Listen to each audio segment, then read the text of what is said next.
The great nebula of Viridia stretched before Leah Core like a living tapestry, its cobalt filaments weaving through emerald clouds in slow, celestial dance.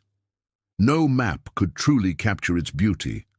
Only a poet's reverent heart might grasp the music in its silent winds. Yet Leah, Earth's youngest ambassador ever sent beyond Sol's cradle, felt only the weight of expectation as she approached the Nexus Spire's docking bay. A shuttle's landing thrums resonated through her bones. Inside the gleaming shuttlecraft, Leah steeled herself against the hum of anti-gravity coils and the sharp scent of ozone.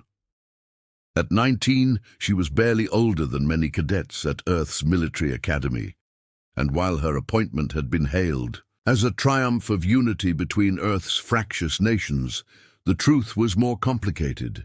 Leah had never really learned to command a starship or to navigate the subtle currents of interstellar politics. Approaching Bay 17, announced the voice of her aide, Ensign Aaron Vale, his words clipped and precise. Delegates from 58 species are already in attendance. Leah drew a slow breath. 58. In all of recorded history, so many civilizations had never gathered in one place. Not even on the ancient days of peace summits back on Earth had her mind been stretched so thin. "Thank you, Ensign," she said, her voice steadier than she felt. "Prepare my robes. I will want to blend in." He inclined his head, doubt flickering in his amber eyes, and Leah turned to gaze out the viewport. The spire loomed above, an impossibly tall tower of translucent alloy, tapering like a cathedral, steeple into the maelstrom of the nebula. Crystalline spines jutted from its spines, capturing and refracting the nebula's light into jeweled prisms that bathed the docking chamber in dancing rainbows. As the shuttle's doors opened, Leah stepped onto the polished floor, her passport of ambitions heavy in her mind. The chamber was vast, its ceiling arching beyond sight. Delegates milled in clusters, the smooth obsidian-skinned Lithari, with veins of living crystal, the tile, whose tentacles shimmered with bioluminescent ink, the vril, intangible and shifting like columns of colored smoke. All eyes turned to her, an earthling, a sigil of humanity's late arrival to the cosmic stage. At the far end, an 8-sided dais of floating platforms hovered above a circle of interlaced filaments. In that nexus sat the conclave's leadership, elders and oracles, whose combined ages ran into the millennia. Their countenances ranged from stern to inscrutable, but all shared a single gaze of expectancy. Leah's heart pounded. She adjusted the collar of her peacekeeper's robes, gifted by the vril as a gesture of welcome, though also a test of her willingness to adopt the conclave's traditions. The fabric felt impossibly light, woven from strands of living plasma that pulsed in gentle rhythm with her heartbeat.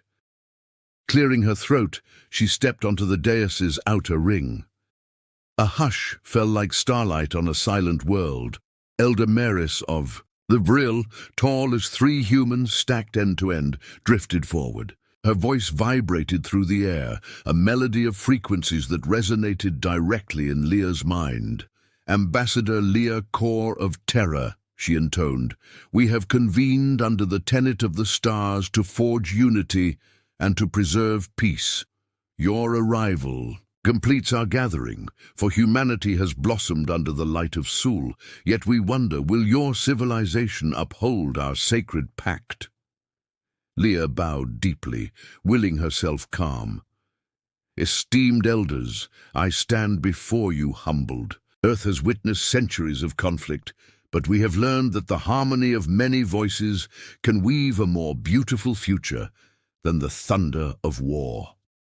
Her words echoed in the chamber. Far above, the nebula's currents pulsed in faint applause. Ripple passed through the assembled delegates. Behind her, Ensign Vale's expression was unreadable. Leah forced herself to meet Elder Maris's shifting eyes. "And yet," Maris continued, "we have heard whispers across the conclave's web of communications. Whispers of dreadnought cruisers, lethal instruments of war bound for our conference. Zone. The Vril's image split and reformed, as if layered upon itself. Tell us, child of Earth, can we trust that no human warship will ever sail under our banner? Leah's throat went dry. She had anticipated this moment, rehearsed in the shuttle's hollow simulators. Yet now, at the precipice of history, she doubted every answer. The truth weighed heavy. Earth's High Command had already dispatched the first of its dreadnoughts, believing that show of strength would guarantee humanity a permanent voice in the conclave. She squared her shoulders. Elder Maris, I understand the fear that powerful weapons inspire, but I promise you, in my name and in the name of the United Earth Alliance, that no human warship, least of all any possessing the capacity for indiscriminate destruction, will be deployed under the Tenet's protection. We come as partners in peace, not profiteers of conflict. A silence that felt like an eternity followed. Then Elder Hatho of the Lithari, a figure of glistening crystal, stepped forward. His voice was deep and resonant, like stone struck. By a hammer. Peace is not declared by words, but by deeds. If the dreadnoughts cross this line, they will not only violate our tenet, they will fracture the very alliances we have forged over millennia. He turned his facet-like gaze upon Leah. Will you allow them to come? Her pulse thundered in her ears. I will do everything in my power to halt their approach, diplomatically if I must. Earth wants no quarrel with the conclave. She could see sparks of hope and of suspicion flickering among the other delegates. Elder Maris inclined her shifting form. Then let the Penumbra Council vote. We shall see if humanity's promises hold as star beacons in the void. From the darkness of the chamber's corners, councillors emerged, representatives of the conclave's legislative body. They gathered around shimmering voting matrices that glowed like distant quasars. Voting pods floated free, ready for each delegate's personal mark. Leah watched as each civilian delegate, Tail, Vril, Lithari, and countless others, cast their vote. Finally, the tally resolved into a single message across the chamber's hollow screen. By majority of 96.4%, humanity's warships are banned from all Tenet-protected engagements. Failure to comply will result in immediate censure and withdrawal of conclave support. A murmur rose like distant thunder. Leah felt tears prick her eyes. Relief, gratitude, and the immense burden of responsibility all converging. Elder Maris's voice swept through the crowd again. Then be it written, then be it done. Ambassador Leah Kor, you have our trust, to prove that humanity can be a guardian of peace, not a harbinger of war. Leah bowed once more, her mind racing ahead to the looming challenges. The whispers beyond the spire, the shadow within her own government, and the real test awaiting humanity far from this luminous sanctuary. Yet in this moment, she felt a spark of something greater than duty, hope that the love of the stars might yet outshine the thirst for power. The gravitic tether of the Aurora's grace quivered as it settled into orbit above Dravik's prime. From the bridge's panoramic viewport, the planet's surface churned with turmoil. Once proud crystal citadels, homes carved from living stone, lay in jagged ruins.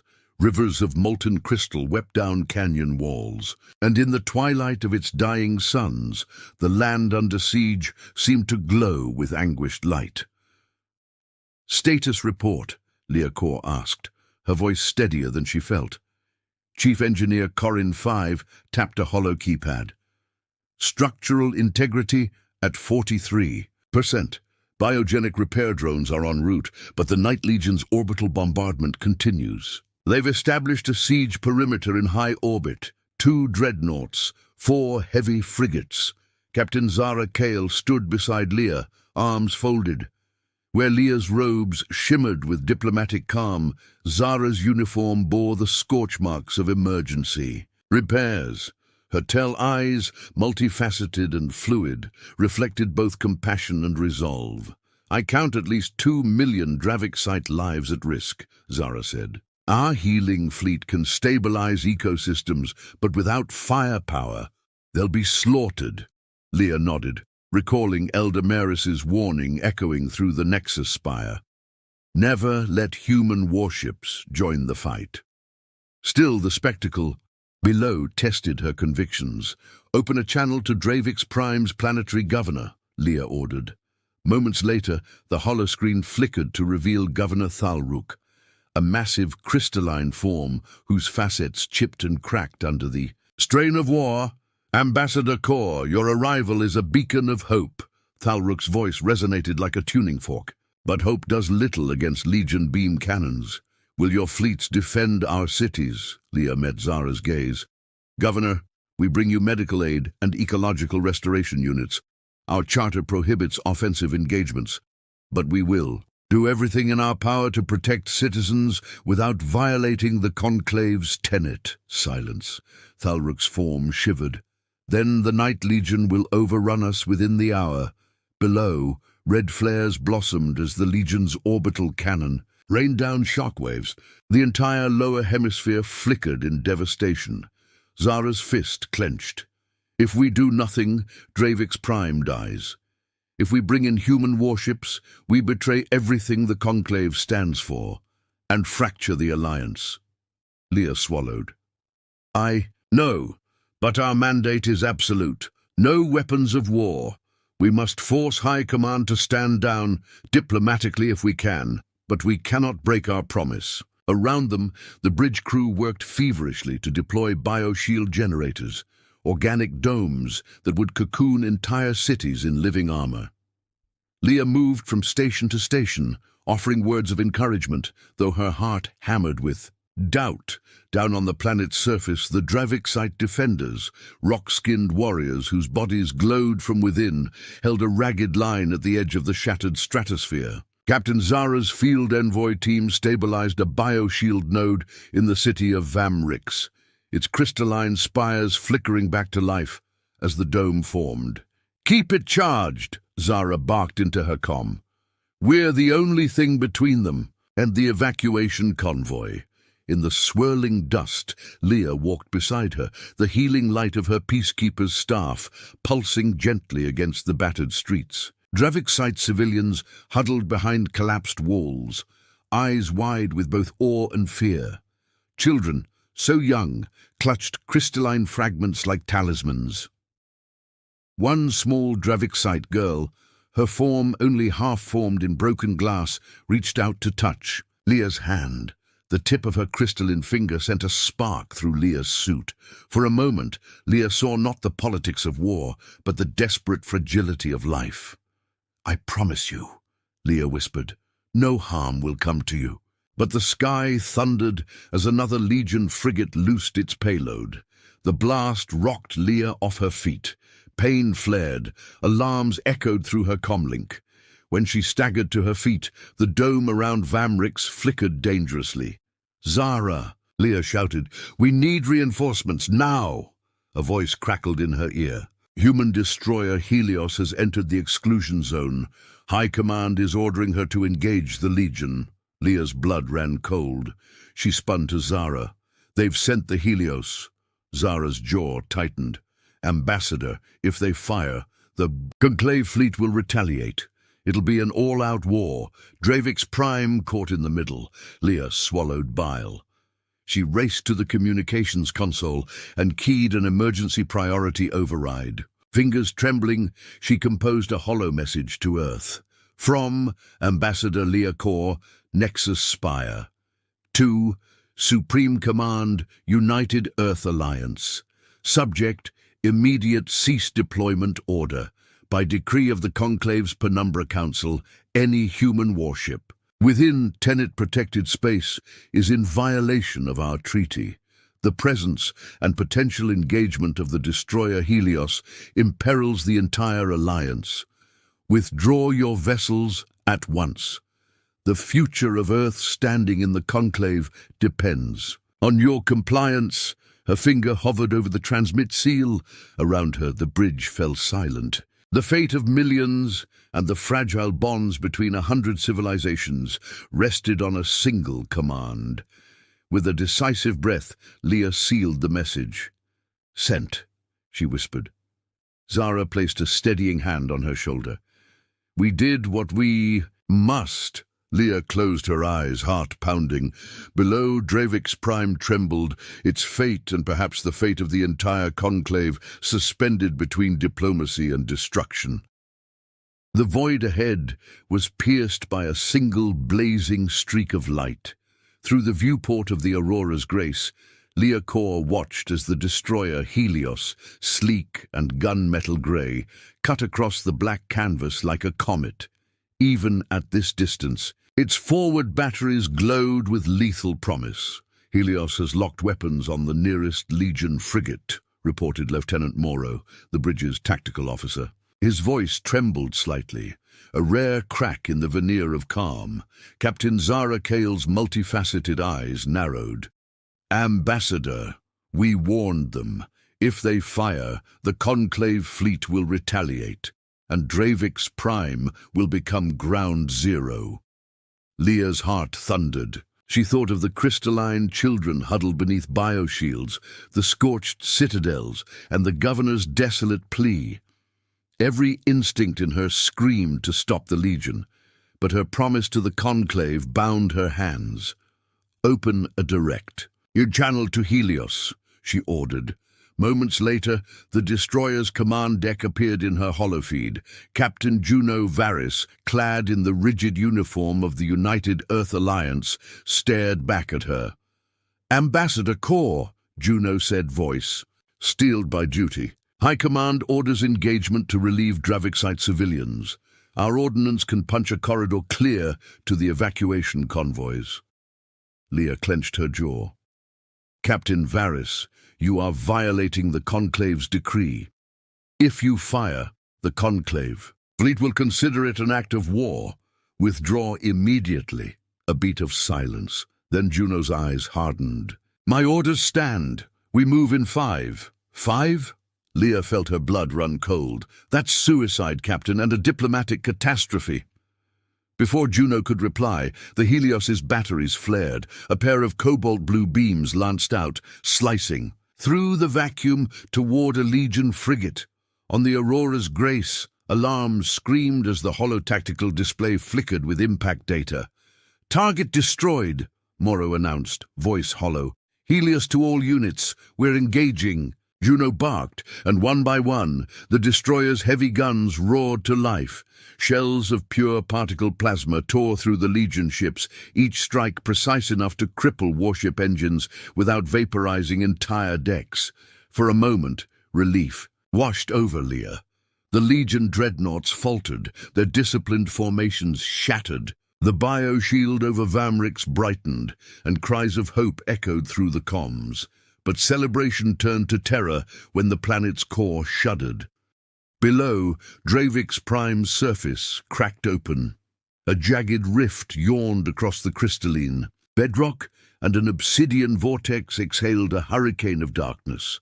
The very sun seemed to dim as the void entity, long sealed in the planet's heart, was unwittingly released.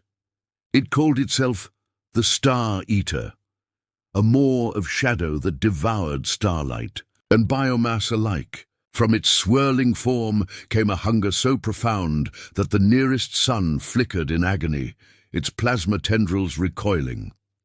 "Seal off all channels," Leah shouted, but it was too late.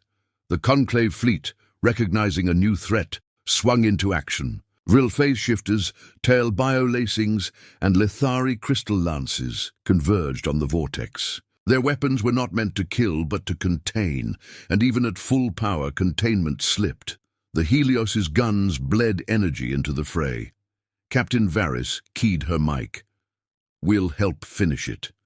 But as human cannons unleashed another barrage, a wave of backlash rolled across the battlefield. The Star Eater absorbed the onslaught, growing larger, hungrier, its darkness pressing outward like an eclipse. "Human weapons are fueling it," Zara cried. "Our combined peaceful tech may be the only way to reseal the void." Leah's mind raced. The Tenet forbade warships, but it did not forbid peaceful repurposing of their systems. She leapt to the command console, overriding Helios's fire modes.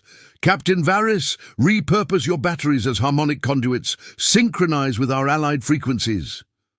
On the holoscreen, Juno's eyes widened. Moments later, the Helios went dark, its targeting arrays folded inward. Then, a slow pulse of deep, resonant energy radiated from its hull, an energy that matched the biolattice vibrations of the Aurora's grace and the crystalline harmonics of the Lithari vessels. Across the void, Allied ships followed suit. Beams of biogenic light intertwined with crystal-forged resonance and human energy pulses, weaving a lattice of containment around the Star Eater. The vortex quivered, its form unraveling as if memory itself were being erased. Leah broadcast across. "All channels, for the love of the stars, we stand together. No weapons of war, only unity and restraint." In that moment, the Conclave fleet and the Helios became one cohesive instrument of peace. The Star Eater's roar faded into a sigh. Its shape collapsed inward, folding into a single point of starlit brilliance before blinking out of existence. Silence fell, heavy as the vacuum outside. Dravix Prime's core stilled. The siege had been broken, not by overwhelming force, but by the unprecedented unity of 100 civilizations, human ingenuity included, so long as it renounced its warship's original purpose. On the Aurora's grace, Leah sank into her chair, trembling. Zara placed a gentle hand on her shoulder. "You did it," she said, relief and awe in her voice. "Peace won the day." Leah exhaled, tears stinging her eyes as she gazed at the battered planet below. "We won it together," she murmured, "and we proved that for the love of the stars, no human warship must ever join the fight again." The wreckage of battle drifted in silent orbit around Dravix Prime. Fragments of shattered frigates and spent bioshield generators formed a drifting constellation, each piece a testament to the price of victory.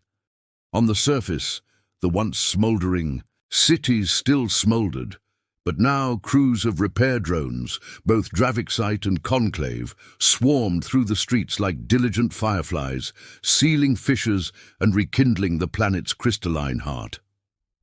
Aboard the Aurora's grace, Leah Core stood at the viewport, gazing down at the healing world below. The three suns, once dimmed by the Star Eater's hunger, now shone bright and unbroken.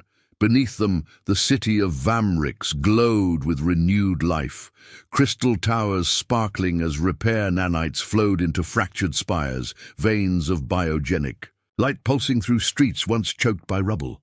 Captain Zara Kale joined her, eyes warm with relief. "They're calling it the Day of Harmony," Zara said softly, "when we turned weapons of war into instruments of peace." Leah allowed herself a small smile. A fitting name. She tapped a control to pause the view. What happens next? Zara's gaze drifted over the hollow display of incoming conclave vessels. "The Penumbra Council is convening one final time before you depart. They wish to formalize the new article to the Tenet of the Stars." She paused. "You'll address them, won't you?" Leah drew in a steadying breath. "I must, to seal our promise and humanity's place among the guardians of peace." The rebuilt Nexus spire gleamed like a beacon against the nebula's swirling clouds. Delegates gathered once more on the crystalline dais, their forms reflecting cautious hope. Among them, Governor Thalruk stood in quiet dignity, facets polished and unblemished, a symbol that even the gravest wounds could heal. Elder Maris's voice resonated through the chamber. "We have witnessed courage and compassion across the void. Human ingenuity has proven its worth, not in conquest, but in creation. Let us now inscribe into the Tenet of the Stars a new clause, born of this trial." A hollow scroll unfurled above the filigree circle. Article Extinct. A. No civilization shall introduce warships, vessels designed primarily for offensive engagement, into any conflict under the protection of the Conclave. Any such introduction shall be met with unified censure and withdrawal of all Conclave assistance. The chamber fell silent as votes materialized in radiant glyphs above each delegate's pavilion. Tile bioluminescent streaks, Vril mist cloud, sigils, Lithari crystal prisms, all aligned in a glowing mosaic of assent. Finally, the hollow scroll pulsed green with unanimous approval. Leah stepped forward, her robes catching prisms of refracted starlight. Esteemed elders, delegates of the Conclave and friends of all worlds, today we have proven that even the darkest void can be illuminated by unity. Earth pledges to uphold this article with unwavering resolve, to remain a steward of peace and a partner in healing. A chorus of approval rippled through the chamber. Elder Hito of the Lithari inclined his crystalline form. Your words ring true, Ambassador. May your people carry this lesson to the farthest reaches of Sol's system and beyond. Back on the Aurora's Grace, Leah and Zara prepared for the journey home. Cargo holds brimmed with Dravixite relief supplies and a delegation of survivors. Boarded for transport to the Conclave's healing worlds, Governor Thalruk placed a faceted hand on Leah's shoulder. You saved our world, and much more. We will never forget what you have done. Leah pressed a small crystalline shard into his hand, one piece of the rift's ceiling, now polished and inert. A token of our bond, she said. As the ship slipped away from Dravix Prime, Leah looked one last time at the world rising beneath them. A landscape of fractured beauty, remade by cooperation. Beside her, Zara monitored the jump coordinates. Homeward. Do you think Earth will change? Leah asked, voice quiet with hope. Zara smiled, her bioluminescent patterns flickering. They must. You've shown them that true power lies not in blazing weaponry, but in forging connections. The stars themselves witnessed it. Leah clasped her hands, remembering the nebula's first whisper at the spire. For the love of the stars, she murmured, we will carry this promise forward. And as the Aurora's Grace leapt into faster than light, a new dawn shimmered across the cosmos, one born not of war, but of the enduring love of the stars themselves.